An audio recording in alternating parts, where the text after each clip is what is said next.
நம்மளோட பாத்ரூம் பைப்லாம் வந்து பார்த்தீங்கன்னா உப்பு கதை படிஞ்சு ரொம்ப இந்த மாதிரி ஆயிடும். ஸோ அதுக்கு வந்து பார்த்தீங்கன்னா வெளியில வந்து நிறைய அமௌண்ட் கொடுத்து இதுக்காக ஸ்ப்ரே வாங்குவாங்க. அப்படி இல்லாமல் நம்ம வீட்டில் இருக்க பொருளை வச்சு ஈஸியாக அதை க்ளீன் பண்ணிக்கலாம். அது எப்படின்னு தெரிஞ்சுக்கிறதுக்கு முன்னாடி நம்ம சேனல் என்ன ஃபாலோ பண்ணாம இருந்தால் ஃபாலோ பண்ணிட்டு பாருங்க. நம்ம வீட்டில் வினிகர் பேக்கிங் சோடா இருந்தாலே வந்து பார்த்தீங்கன்னா நிறைய கிளீனிங்க்கு வந்து அதை யூஸ் பண்ணிக்கலாம். ஸோ அந்த மாதிரி தான் இப்போ வந்து பார்த்தீங்கன்னா ஃபர்ஸ்ட் பேக்கிங் சோடா ஆட் பண்ணிக்கிறேன். அதுக்கப்புறம் கொஞ்சமாக வினிகர், வாஷிங் லிக்விடு இல்லைன்னா சோப்பு கொஞ்சம், அடுத்தது வந்து பேஸ்ட்டு. ஸோ உடனே பேஸ்ட் வந்து வேஸ்ட் பண்ணுறீங்களா அப்படின்னு கமெண்ட் பண்ணுவீங்க. நான் வந்து பார்த்தீங்கன்னா ஹோட்டல் ரூம்ஸ் எல்லாம் போகும்போது அங்கே இருக்க பேஸ்ட் எல்லாம் வந்து நான் சேவ் பண்ணி வச்சுக்குவேன். ஸோ இந்த மாதிரி கிளீனிங்க்கு அதை யூஸ் பண்ணிக்குவேன். மிக்ஸ் பண்ணிக்கோங்க.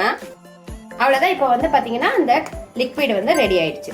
ஸோ இப்போ இதை வந்து அப்படியே அப்ளை பண்ணிட்டு நீங்கள் கையிலேயே அப்ளை பண்ணலாம். எந்த சைட் எஃபெக்ட்ஸும் கிடையாது. எல்லாமே அப்ளை பண்ணிட்டு நல்லா ஸ்க்ரப் வச்சு தேய்ச்சி விட்டுருங்க.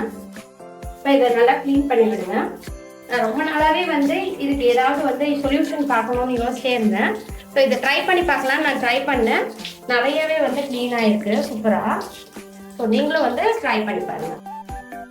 பாருங்க நல்லா க்ளீன் ஆகிருக்கிறது உங்களுக்கே தெரியுது. ஸோ நீங்கள் ரெகுலராக யூஸ் பண்ணும்போது கண்டிப்பாக வந்து பார்த்தீங்கன்னா நல்ல ஒரு ஷைனிங்காக இருக்கும். இந்த டிப்ஸ் கண்டிப்பாக உங்களுக்கு வந்து யூஸ்ஃபுல்லாக இருந்திருக்கும். நீங்களும் ட்ரை பண்ணி பார்த்துட்டு உங்கள் ஃபேமிலி அண்ட் ஃப்ரெண்ட்ஸ்க்கும் மறக்காம ஷேர் பண்ணுங்க.